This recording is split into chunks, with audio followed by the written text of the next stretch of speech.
When it comes to research and strategy, businesses are often faced with go-to-market pressures, competitive pressures that make the decision making around strategy, research, investments all the more challenging. Why? Strategy is typically upfront in an idea. It's going to take time, it's going to take effort, it's going to take resources, and it's going to take money. Meanwhile, that pressure is just getting bigger, it's getting louder. And oftentimes, in our experience in working with a multitude of partners, not enough time and attention is given to that critical stage of developing a product or service to take to market because of those pressures. And inevitably, when that phase of building a product or service is overlooked or is compressed and it's not allowed to do what it needs to do, that business ends up, in most occasions, suffering the consequences of that once they're in market. I'm reminded of a partner that we were working with at one time, and the partner had asked for our help. Hey, we have these competitive pressures. They gave us a list of about 8 different competitors. We're anywhere from 1 to 4 years ahead of them in the market with a particular solution.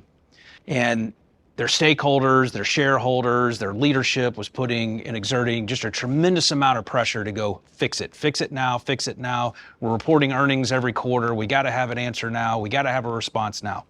Our suggestion, our recommendation as a partner was, we get that, but if you go to market without a contingency plan, when you go to market without truly understanding what those competitors are doing and how you're going to differentiate from them when you go to market, if you go to market and you don't have a clearly defined playbook for that partner, and we're talking about enterprise sales. This isn't, a quick sale, I'm out, I'm not selling a commodity. This is going to be something that's going to require time, effort, and dollars for implementation from that person you're selling to.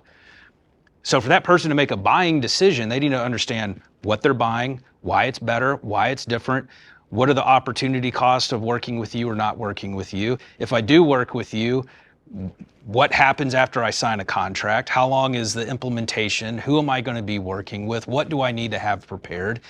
We have to have answers and a plan for all of those contingencies, all of those questions, all of those objections. And those are formed and identified, formed and defined upfront in that strategy and research phase. So inevitably that partner said, you know what, the pressures are too great. We're going to bank on ourselves and our skills and our strength as a market leader. We're just going to take it by force. So fast forward about 8 months later, that partner struck out on their first 5 requests for proposals to their competitors. Why? Because they did not exude the confidence. They couldn't answer the questions. They couldn't overcome the objections because they didn't have the discipline up front to prepare for that.